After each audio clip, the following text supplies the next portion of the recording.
The protection of the rare is the set of internal and external practices that preserves the integrity of those who carry a deeper consciousness. Rarity is valuable, but it is also vulnerable. It stands out, displaces, illuminates, and therefore attracts tensions, misunderstandings, and forces that attempt to neutralize it. Protecting oneself is not isolation, it is the maintenance of lucidity. It is ensuring that the inner axis remains firm, while the rare fulfills its mission on the social balance. The first form of protection is discernment. The rare learns to recognize environments, people, and situations that drain their energy or distort their vision. They perceive when their presence is welcome and when it is merely tolerated, when their lucidity inspires and when it threatens. This discernment is not judgment, it is self-preservation. The rare knows that they cannot offer their depth everywhere. Another essential form of protection is silence. The rare does not reveal everything they see, nor do they share everything they understand. They carefully choose what to say, to whom to say it, and when to say it.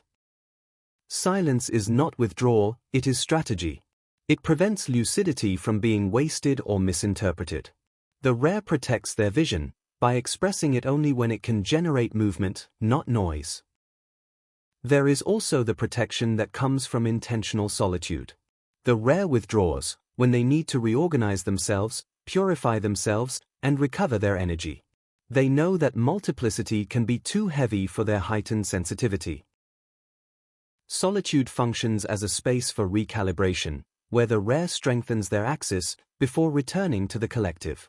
It is an active form of protection, not an escape. Another fundamental element is inner coherence. When the rare lives in alignment with their values, their consciousness, and their mission, they become less vulnerable to external pressures. Coherence creates a kind of shield that prevents the rare from being easily manipulated, destabilized, or absorbed. The strongest protection is always the one that comes from within. Finally, there is the protection that arises from the right community.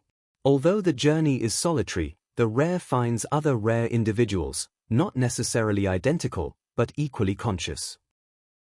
These encounters function as refuges, as points of support, as mirrors that do not distort. The collective protection of the rare is not based on quantity, but on quality. The protection of the rare, therefore, is not a defense against the world, but the preservation of the mission. It is the necessary care to ensure that lucidity does not become fragmented, that consciousness does not become exhausted, and that the rare remains capable of balancing the social scale through their silent and profound presence.